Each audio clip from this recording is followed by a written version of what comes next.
Hi everyone, my name is Kayla and welcome back to Kay's and Shelf, where we talk about books. We have the new setup, or as close to the new setup as I envisioned. I'm still making adjustments in the background. I ran into so many technical issues between the camera and the mic, the lighting, and just getting everything to be portable because I'm so used to recording at my desk, which is just stationary and everything does not need to move. It just stays there and I can turn everything on and it works great, as opposed to having to adjust and set up every time. It's going to be a process, but I would love to hear your thoughts. What do you think of it? Does it look all right? Do you have feedback on how I can improve it? I would love to hear your thoughts on that. So please leave your comments below. Otherwise, it has been apparently 10 weeks since my last reading update, and so we're going to be talking about what I am currently reading. At the moment, I am reading 3 books. Now, I was content reading 1, and then 2 holds came through from the library at once, and I panicked. So now I'm reading 3 books to try and meet deadlines. Part of the reason I panicked is because library holds with my library where I'm at can take upwards of 8 months, 10 months, sometimes longer. So when they come through, I try to prioritize them because if I don't read them when they do come through, I might not get them again for another 8 months. So yeah, that's I wish it wasn't like that, but it is, unfortunately. So they are being prioritized along with a buddy read. So the first book I am reading is called The Will of the Many by James Isington. This is book 1 in the Hierarchy series, and I have heard so much hype for this book, and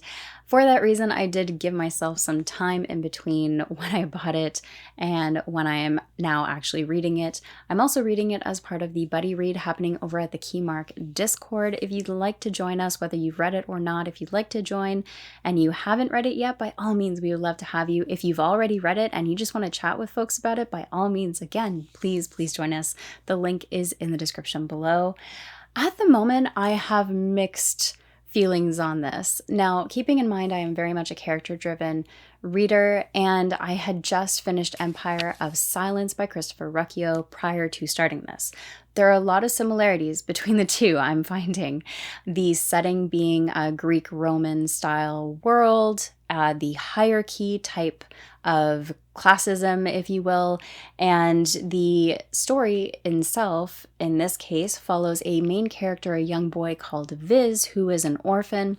He works a job with these sappers, which are basically the worst form of punishment that the world has for its traitors and criminals and so on. And he works within this essentially a jailing system on the side to earn coin for the orphanage, while he also does fighting on the side to earn coin for himself. Now, I mentioned there were some similarities in terms of Empire of Silence and The Will of the Many, which I'm going to say some of those similarities don't just extend to the settings and some of the stoicism or philosophies that are applied within the story, though there are much less in terms of philosophy in The Will of the Many compared with the Empire of Silence, but also some similarities with the main character, Viz and Hadrian, as well as some similarities to Darrow in the Red Rising series. Now, Viz is a young man, but he has a lot of similar qualities to Hadrian and Darrow, where he does have that anger issue a little bit, and he does have that composure at the same time, that calculating mind. So very much a similarity between the other 2 characters that I'm seeing in terms of his own personality and character work. Where I am interested is the world, the conflicts, and the circumstances that Viz ends up finding himself in. And where it did lose me is mainly in part 1. Now, originally I was hooked in, and then as part 1 progressed, I struggled with it more and more, mainly because as a character-driven reader, I felt like Viz was losing a lot of his agency, and he was being more used as a chess piece or just moved around rather than actually having his own agency and feeling like a fully realized character. It felt like the circumstances he was finding himself in, the supposed choices that he was presented, were not really choices at all. And because of that, it came across as more of a plot-driven story in terms of part 1. This is separated into 3 parts, so currently I am towards the end of part 2 for context there, and part 2 has more or less resolved that issue for me.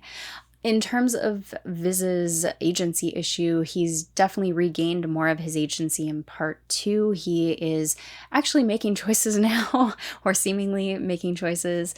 It's just been my experience, so that's why I say it that way. But yeah, there's definitely been a difference in terms of Viz's character work from part 1 to part 2, and the stakes and circumstances that he finds himself in part 2 have been very gripping. Essentially, Viz finds himself in a circumstance where he is sent to the academy, and the academy is where all of the most important people in society's children attend to essentially carry on the family line or find them their own place within the hierarchy that is set within this world, this country. And Viz is sent there with a motive, and he has to play a part in order to complete that motive. So it definitely raises the stakes. There are some horror elements thrown in there as well. And there is a bit of blending between fantasy and sci-fi in terms of the world elements, which I also really, really like. So yeah, there's a bit of deception, there's a bit of plotting and sneaking around, which has all been far more interesting. And of course, like I said, Viz has more agency in part 1 as a result of everything that he's going through in comparison with part 1. No. He has more agency in part 2. Now, a lot of the comments and reviews that I've seen say that part 3 is where it knocks it out of the park. I'm really curious to see how that lands for me because I've kind of had complete different experiences between part 1 and part 2. So we'll see how that goes. I am almost done part 2, and then it will be right on to part 3. And I think from there, it's only about 200 pages left from where I'm at to the end. So yeah, we'll see how that one goes. Next, I am reading The Time of Contempt, which is part of the Witcher series by Andrzej Sapkowski. And this is a series, again, I own the physical copy, but my library hold for the audiobook came in. I love the audiobooks for these, and I love to immersion read. The audiobook performance is just spectacular. So I really wanted to immersion read this. I read book 1, The Blood of the Elves, quite a while ago, and I've been waiting for my audiobook hold to come in all this time. But for book 1, I did have some gripes with it. There are a lot of elements that I really enjoyed in The Witcher. And so it was a bit of an interesting experience for me, having played the games, watched some of the show, and then starting in with The Blood of the Elves. And just, like I said, I love Geralt's character. I love the morality that he brings to a world that is just forever at odds, and the circumstances that are happening behind the scenes in terms of politics. And then there were just scenes that didn't quite fit for me, and I found in terms of Blood of the Elves, more so in terms of bedroom or sexually related scenes. That's just my own personal experience from it. So going into book 2, I wasn't quite sure what to anticipate. Now I'm only 50 pages in. However, it is already such a better experience in terms of my own reading experience compared with Blood of the Elves. I'm enjoying it so much more. Being only 50 pages in, not a whole lot has happened. It is more a lot of explanation in terms of Calanthe, the lion cub, and basically everything that happened with Nilfgaard, and potentially whether or not Ciri is alive, and what Geralt is doing about it behind the scenes as he visits certain folks in the background. And all of the discussions around that are really intriguing with how they're navigated. One thing I'm finding with this author's writing style, compared with a lot of the other books that I read, is that it's very dialogue heavy, whereas I'm typically more of a descriptive reader. So I generally go to books that are more descriptive in terms of the world, the setting, and the characters' experiences, whereas this is very heavy in dialogue by comparison. So that has been a little jarring to settle into. And as a result, I mean, it's made for a little bit of a different experience more than anything. Neither good nor bad. It's just been different. And yeah, I'm really curious to see where it goes. I'm just so happy that the start of this book has been so much more of a better experience for me compared with Blood of the Elves. Kayla from the future here, and I don't normally do this in my reading updates, but after recording this video, I continued reading one of the books and I made a decision to DNF it. That is a time of contempt. The Witcher series. I got to about 100 pages in, and it's just a completely different shift back into the over-sexualization of women in chapter 2 compared with chapter 1. Really enjoyed the back and forth, the negotiations, the subtleties in the discussions and circumstances, the politicking going on behind the scenes between characters and the secrecies. But as soon as female characters come on the page, they become two-dimensional, over-sexualized. It's just not for me, unfortunately. I really wanted to like this. I really did.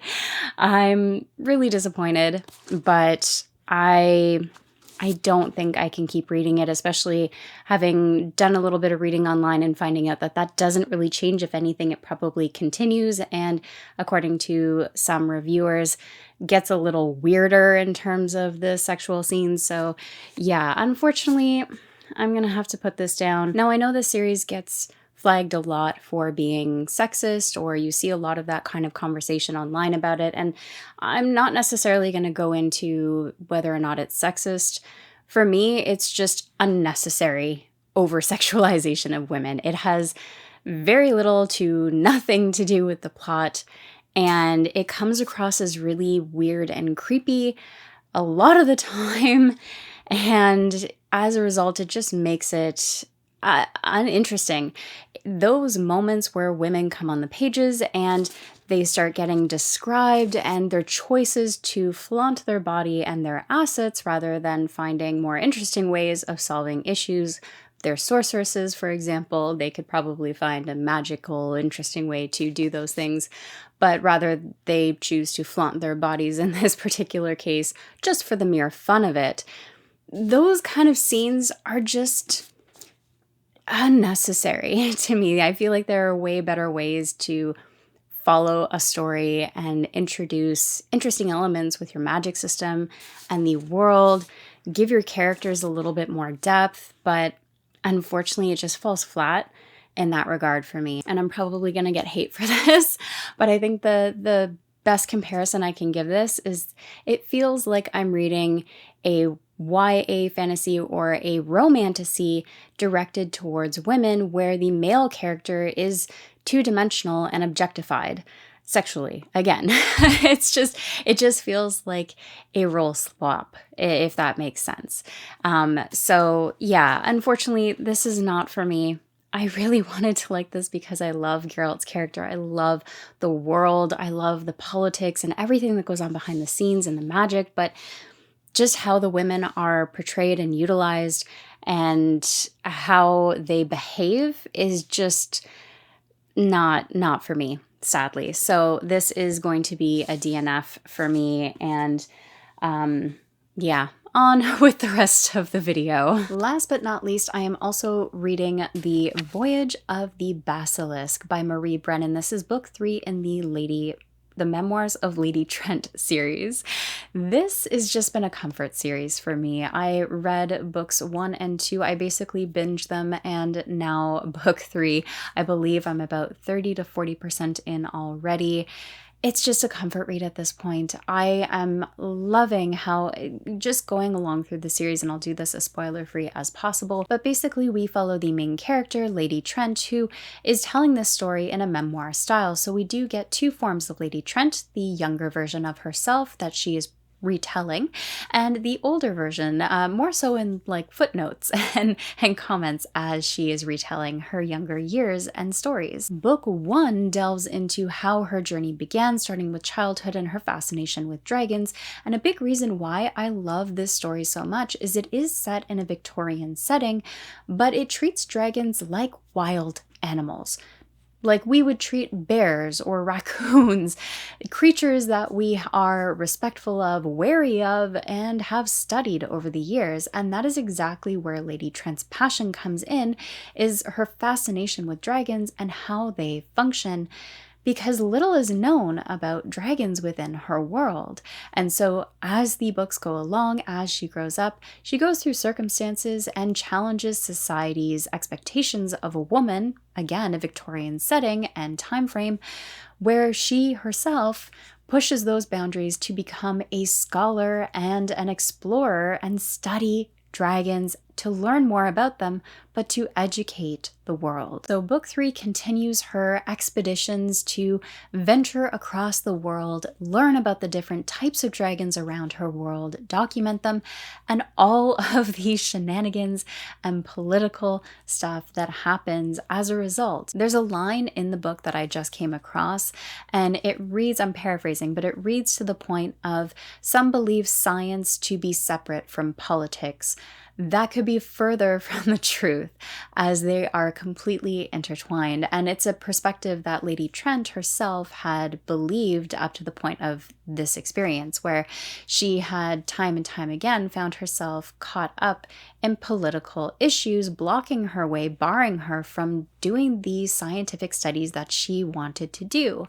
And when you look back at history in terms of science, that has also been the case for many scientists throughout our history, where political issues or border blocks, things like that, have prevented them from doing the studies they desperately want to do. And they do it not only to improve our world, but in this case, the world of dragons and protecting dragons as well for Lady Trent. So this story has just been an absolute comfort read for me. I am adoring it, and I love that though it does seem simple in ways, and it is absolutely a comfort read, there are a lot of tie-ins, a lot more deeper themes that are thrown into it in terms of motherhood and parenting in that kind of world setting, but also where the expectations that society puts on her are completely being pushed time and time again, and she's pushing those boundaries, but she is also getting pushed back as a result, and having the internal conflicts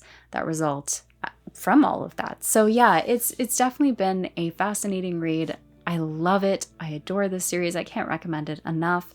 And yeah, that is what I am currently reading. I would love to know though, what are you currently reading? Leave your comments below, and what do you think of it? I would love to hear from you. As always, thank you so much for watching, and take care of yourselves.